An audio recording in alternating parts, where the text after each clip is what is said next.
Everyone, एक बार फिर से आपका इस चैनल में स्वागत है बच्चों। और सभी को राधे राधे। बच्चों, इसके पहले के लेक्चर में हम पढ़ चुके थे मोल प्रभाज क्या होता है, मोललता क्या होती है, मोलरता क्या होती है, और उस पर मैंने होमवर्क भी आपको दिया था। और इसके बाद आज हम जो टॉपिक पढ़ने जा रहे हैं ये भी बहुत इम्पोर्टेंट टॉपिक है। रासायनिक अभिक्रिया की स्टाइकियोमेट्री क्या होती है। आप देख रहे हैं ये एक बड़ा थोड़ा सा कठिन शब्द आपको दिखाई दे रहा है। और स्टाइकियोमेट्री गुणांक, स्टाइकियोमेट्री कोफिशिएंट किसे कहते हैं, इसके बारे में आप जो है आज अध्ययन करने वाले हैं। तो मैं आपको बता दूं कि कोई रासायनिक इक्वेशन देता है और पूछता है इसका स्टैच्यूमेट्रिक कोफिशिएंट क्या है, या आप तो सबसे पहले जानना जरूरी है स्टैच्यूमेट्री होती क्या है। तो बच्चों मैं सबसे पहले बता दूं कि एक जब हम संतुलित रासायनिक संकरण का इस्तेमाल करते हैं, आप लोग स्क्रीनशॉट ले लीजिएगा, अभिकारक व उत्पाद के मध्य मात्रात्मक संबंध जो होता है, ऐसी समीकरण जिसके द्वारा व्यक्त किया जाता है किसके किसके बीच में, अभिकारक और उत्पाद के मध्य जो क्वांटिटेटिव रिलेशनशिप डेवलप होता है उसे ही अभिक्रिया की क्या कहते हैं, स्टैच्यूमेट्री कहते हैं। अच्छा, ध्यान से समझिएगा। और जो अभिकारक या उत्पाद के पीछे जो गुणांक लिखे होते हैं, जो मल्टीप्लायर होते हैं, उसी को हम क्या कहते हैं, स्टैच्यूमेट्रिक गुणांक कहते हैं, कोफिशिएंट कहते हैं।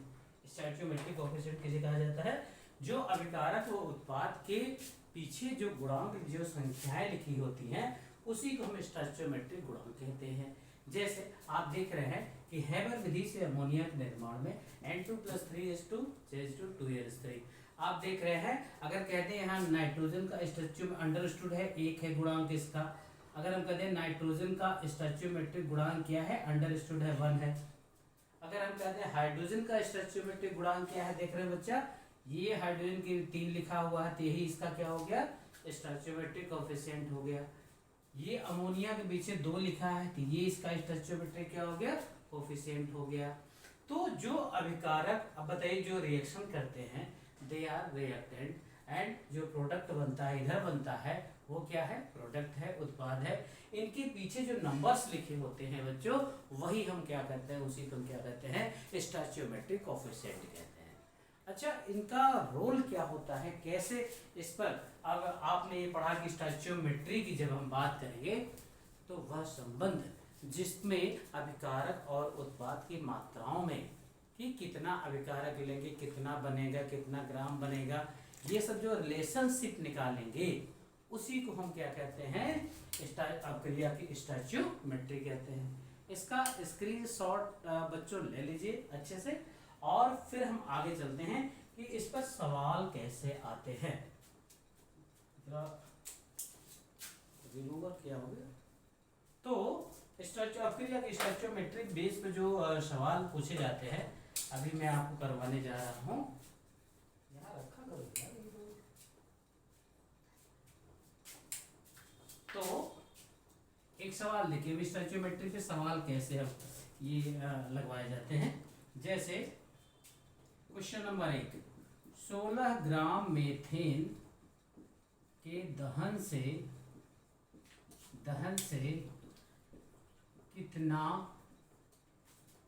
कितना जल उत्पन्न होगा,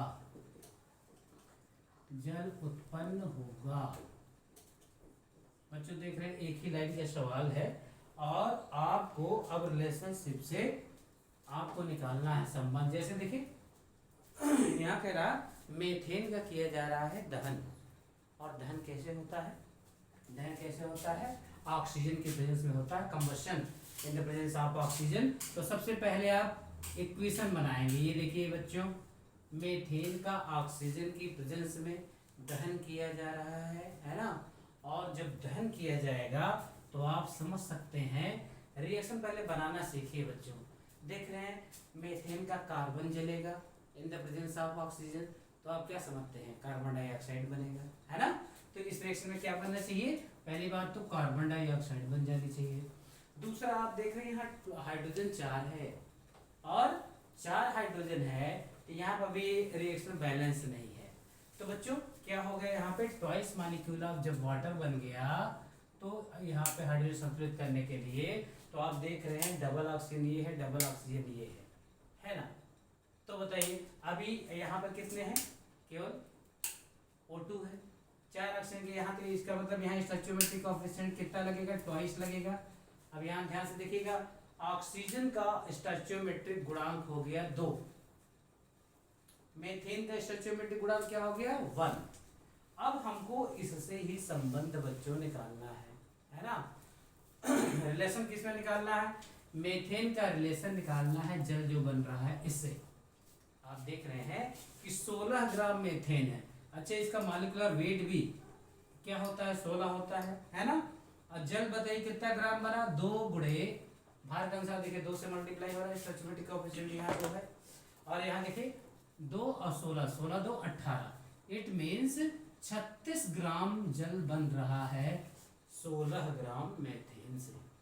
और यही हमारा क्या था, 16 ग्राम मीथेन के दहन से कितना जल उत्पन्न होगा, तो कितना जल उत्पन्न होगा बताइए 36 ग्राम हमारा जल उत्पन्न होगा। और क्रिया की स्टोइकियोमेट्री यही कहती है कि हमारा इतना ग्राम बनना चाहिए। अच्छा दूसरा क्वेश्चन देखिए बच्चों, क्वेश्चन नंबर 2। क्वेश्चन नंबर 2 है मीथेन के कितने मोल, मीथेन के कितने मोल की आवश्यकता होगी,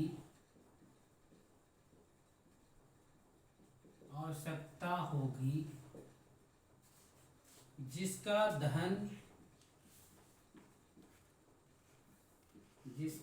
दहन करने पर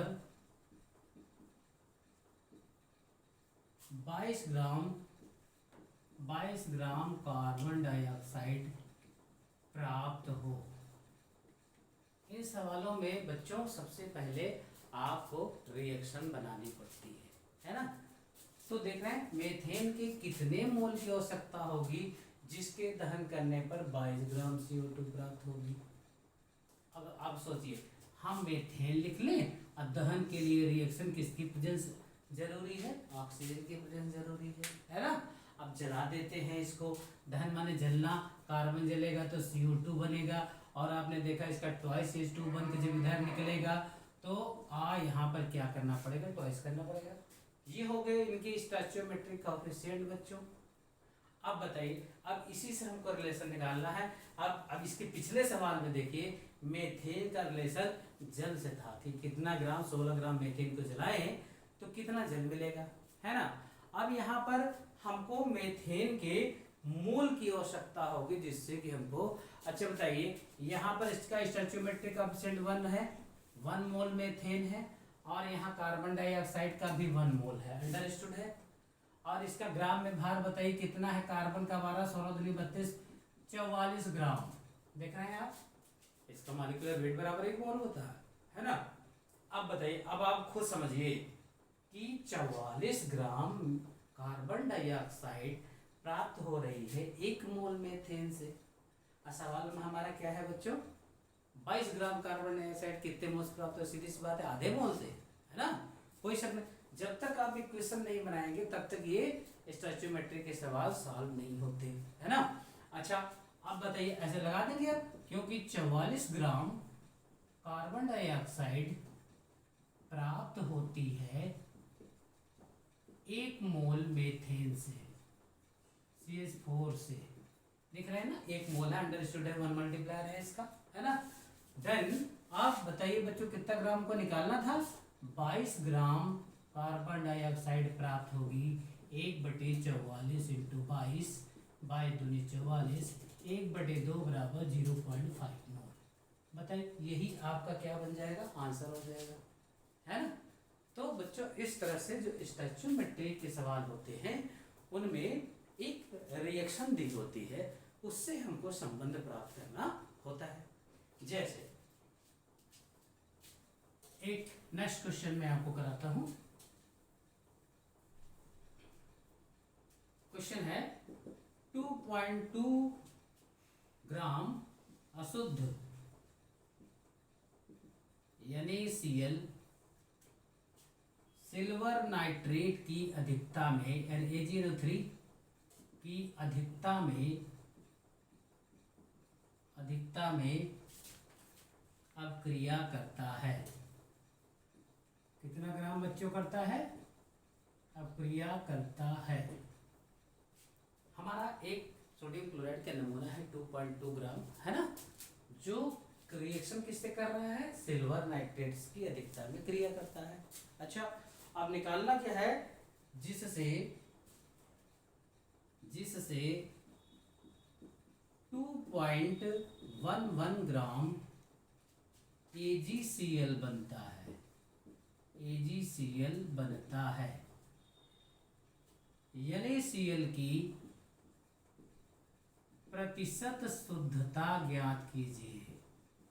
प्रतिशत शुद्धता ज्ञात कीजिए।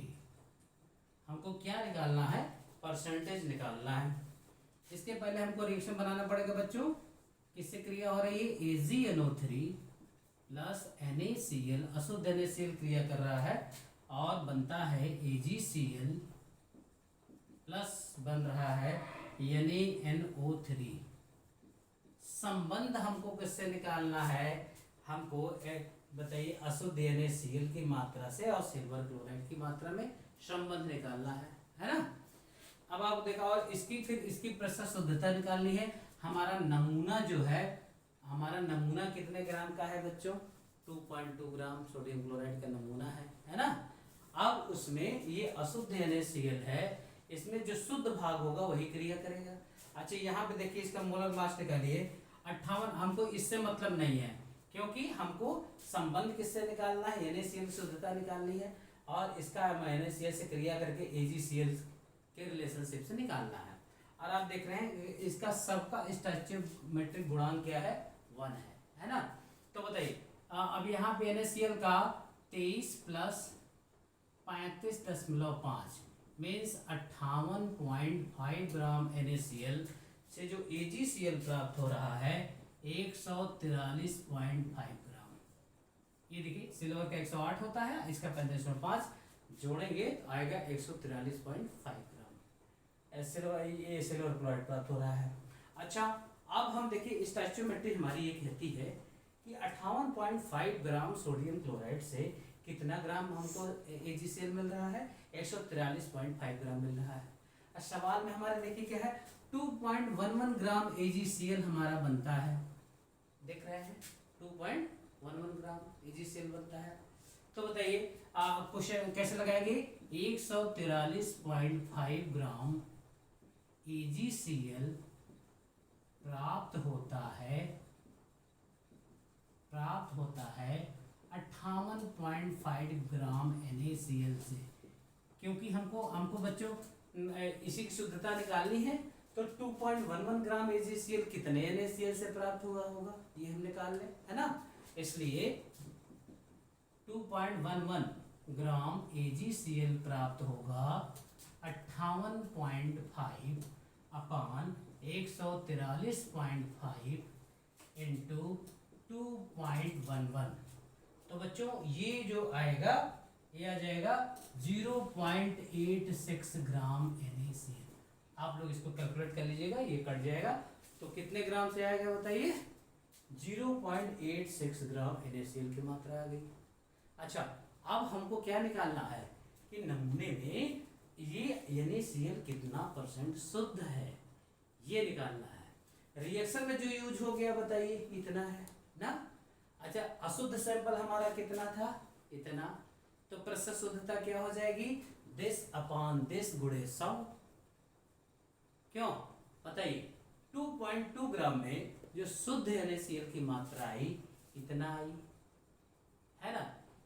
तो बताइए, इसका मतलब है, या आप कह सकते हैं 0.86 ग्राम NaCl जो है, जो प्राप्त हुआ है, ये बताइए इसमें कितने अशुद्ध NaCl की मात्रा थी?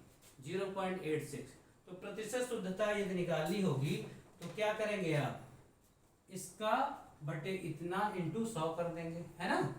तो यहाँ मैं ऊपर फिर से लगा रहा हूं, NaCl की प्रतिशत शुद्धता बराबर 0.86 अपान नमूना सैंपल कितने का था 2.2 ग्राम का इंटू 100 से मल्टीप्लाई कर दीजिए बच्चों, और फिर ये आ जाएगा 39.09%। यही हमारा सवाल। इस तरह स्टैच्यूमेट्री के सवाल आते हैं, कभी नमूने की शुद्धता निकलवाता है, कभी रिलेशनशिप निकलवाता है। जैसे एक रिलेशनशिप देखिए, आप एक सवाल फिर से मैं आपको कराता हूं। जैसे एक रिएक्शन दे दिया है, क्वेश्चन है twice molecule of KClO3 when heat this produce 2 molecule of KCl plus 3 molecule of oxygen gas.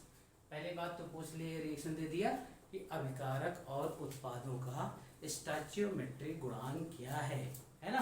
तो बच्चों यहाँ अभिकारक यही है हमारा पोटेशियम क्लोराइड, इसका स्टैच्यूमेट्रिक गुणांक क्या है 2 है ना। और इसका स्टैच्यूमेट्रिक गुणांक क्या है 2 है, इसका स्टैच्यूमेट्रिक गुणांक क्या है 2 है ना। अब कह दे कि NTP पर क्वेश्चन देखिए, बहुत प्यारे, कई बार की क्वेश्चन पूछा गया है। NTP पर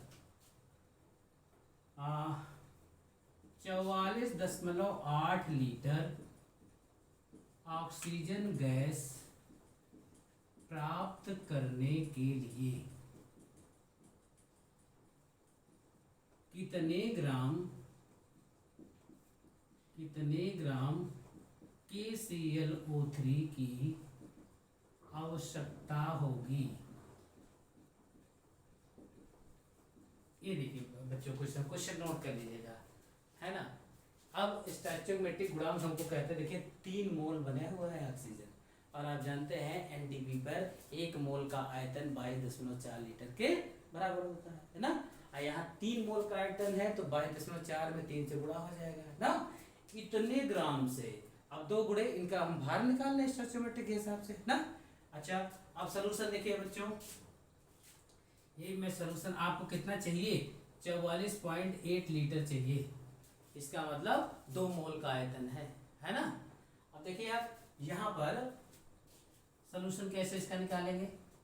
अब इसका भारांश देखिए, 2 गुणे पोटेशियम का 39 प्लस 35.5 प्लस 16 तिया 48, ये बच्चों जोड़ो को भार, है ना, इतना ग्राम में भार हो जाएगा।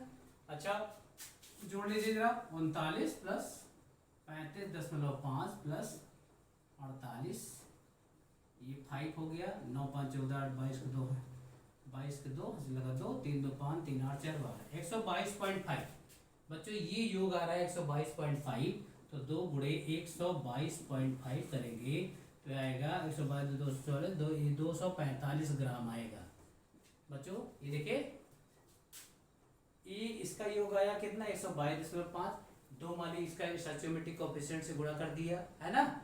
अब बताइए 245 ग्राम पोटेशियम क्लोराइड को जब हमने हीट किया, अब हमको इससे कोई मतलब नहीं है क्योंकि सवाल में हमको किसकी इसके इसको निकालना है ना। तो बच्चों बताइए यहाँ पे 3 मोल है, कितने मोल ऑक्सीजन मिले हैं 3 मोल, और NTP पर 1 मोल का आयतन 22.4 लीटर होता है। तो बताइए 3 गुणे 22.4 लीटर। अब यहाँ पे देखिए कितना हो जाएगा, 3 चौक 12 2 से लगा 1, 3 दूनी 6 1 7 और 3 दूनी 6, 3 से 12 से ले 3 दूनी 6 1 7 3 दूनी 6, इतना लीटर बच्चों देख रहे हैं आप। 67.2 लीटर NTP पर ऑक्सीजन प्राप्त हो रही है, कितने ग्राम पोटेशियम क्लोराइड से 245, ध्यान समझिएगा। और हमको निकालना क्या 44.8 लीटर निकालना है ना।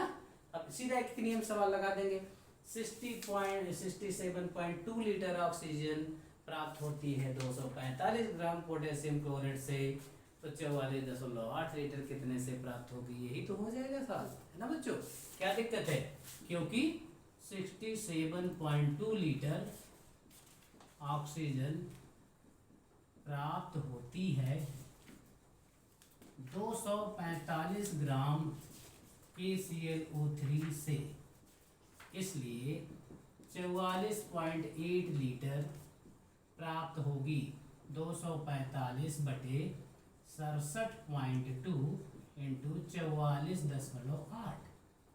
अब देखिए बच्चों क्या रिलेशनशिप आया, ये आ जाएगा 22.4 का दुगुना है ये 2, ये 3 गुना है, 2/3 हो गया है ना। अब इसको देखिए बच्चों, ये 3 8 24 और 0 कितना हो जाएगा 3 8 24 और 3 1 9 3 2 5 3 6 18 3 6 18 ऐसे आता जाएगा है ना। अब 2 से गुणा कर दीजिए, 2 6 12 2 से लगाए, 2 से 12 13 3 हासिल 2 1 2 1 3 और 2 8 16 163.32 ग्राम पोटेशियम क्लोराइड से प्राप्त हो जाएगा। कितना लीटर, कितना लीटर 44.8 लीटर है ना। ये जो सवाल हम मात्रा अभिकारकों से उत्पाद की मात्रा में संबंध निकाल रहे हैं कि कितना ग्राम हम जलाएं तो कितना ग्राम कार्बन डाइऑक्साइड मिलेगी, चूना पत्थर गर्म करके कितना ग्राम बिना बुझा चूना हम प्राप्त कर सकते हैं है ना। तो ये सब जो सवाल आप लगा रहे हैं यही है अभिक्रिया की स्टोइचियोमेट्री। कहने का मतलब कि ऐसे रासायनिक समीकरण जो अभिकारक और उत्पाद के मध्य मात्रात्मक संबंध को व्यक्त करती है, that is stoichiometry of A reaction.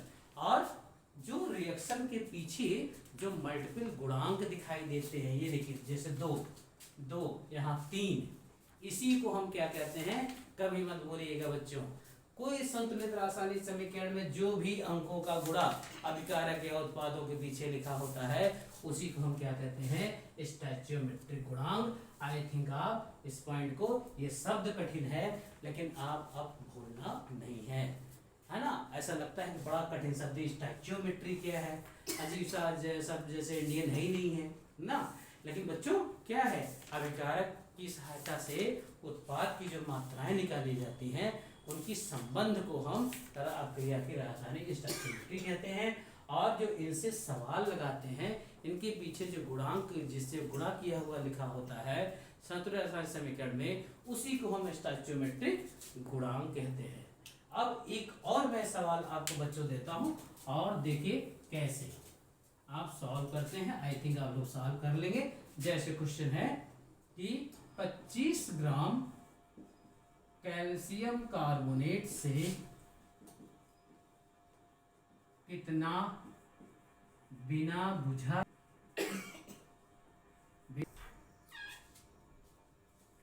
देखो बच्चों हमको रिएक्शन पहले बनानी कैल्शियम कार्बोनेट, जिसे आप चूना पत्थर कहते हो।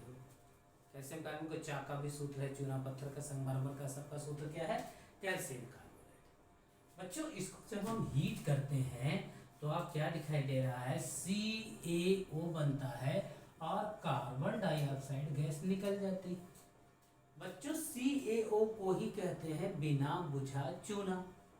क्या कहते हैं, बिना बुझा चूना किसे कहते हैं, कैल्शियम ऑक्साइड को। अब बुझा चूना बच्चों किसे कहते हैं, कैल्शियम हाइड्रोक्साइड को, CaOH को होल्टोइस को कहते हैं। अब आप देखिए कि यहाँ पे इसका ग्राम में संबंध निकालिए जरा। कैल्शियम का 40 होता है, कार्बन का 12, 16 तिया क्या हो गया बच्चों 48। इसको जब आप जोड़ोगे तो आएगा 100, यानी 100 ग्राम कैल्शियम कार्बोनेट से जब हम डिकम्पोज करते हैं, गर्म करते हैं, तो हमारा कैल्शियम कार्बोनेट से तो चूना मिलता है। तो बच्चों कितना ग्राम कैल्शियम ऑक्साइड प्राप्त हुआ, देख रहे हैं 40 प्लस ऑक्सीजन का 16 बराबर 56 ग्राम, आपका 56 ग्राम बिना बुझा चूना प्राप्त हो रहा है 100 ग्राम कैल्शियम कार्बोनेट से। अब आप समझ सकते हैं, सीधा सवाल में आप स्टोइचियोमेट्री के अनुसार रिएक्शन बना लीजिए, सीधा संबंध निकल रहा है 100 ग्राम कैल्शियम कार्बोनेट से 56 ग्राम कैल्शियम ऑक्साइड प्राप्त हो रहा है, तो 25 ग्राम कैल्शियम कार्बोनेट से कितना प्राप्त होगा, 1/4 हो जाएगा, है ना। सीधा एक एक नियम का सवाल है बच्चों, क्योंकि 100 ग्राम CaCO3 से 56 ग्राम CaO प्राप्त होता है, प्राप्त हुआ, इसलिए 25 ग्राम CaCO3 से कितना, यहाँ बच्चों नीचे लगा रहा हूं तो बताइए क्या हो जाएगा, 56/100 इंटू 25 अब बताइए 25 चौको 100 और 4 कम 4 4 4 16, इसका मतलब 14 चौको 56। अब समझ सकते हैं कि 14 ग्राम CaO प्राप्त होगा। इतना ही ना होगा बच्चों, है ना। तो आई थिंक स्टैच्यूमेट्रिक पे हमने आपको कई सवाल लगवा दिए, इस तरह के सवाल जिसमें अभिकारक से उत्पाद की मात्राओं में संबंध की बात की जाए, है ना। उसके पीछे जो गुणांक है उसके आधार पर कहा जाए कितना ग्राम को गर्म करके इतना मिलता है, कितने से कितना मिलेगा। या NTP पर भी एक सवाल देखा आपने, पोटेशियम क्लोराइड गर्म करके 3 मोल मिल रहा था, आपने कह रहा था कि 2 ही मोल प्राप्त करने के लिए या 2 मोल का आयतन 48.1 लीटर प्राप्त करने के लिए कितने ग्राम आपको पोटेशियम क्लोराइड की आवश्यकता होगी। तो इस प्रकार से बच्चों जो अभिकारक और उत्पाद की मात्राओं में संबंध को व्यक्त करती हैं समीकरणें, उसी को हम स्टैच्यूमेट्री कहते हैं। और इनके पीछे जो संख्याएं मल्टीप्लाई की रहती हैं, गुणांक लिखे होते हैं, उन्हीं को हम स्टैच्यूमेट्री गुणांक कहते हैं। बच्चों आई थिंक आज के लेक्चर में स्टैच्यूमेट्री और स्टैच्यूमेट्री गुणांक को आप बहुत अच्छे तरह से समझ गए होंगे। और मैं आपको नेक्स्ट वीडियो लेक्चर में मूलानुपाती सूत्र और सूत्र कैसे निकालेंगे, लिमिटिंग रीजेंट क्या है, इन सब के बारे में विस्तार पूर्वक चर्चा करेंगे बच्चों। तब तक गुड नाइट, शुभ रात्रि।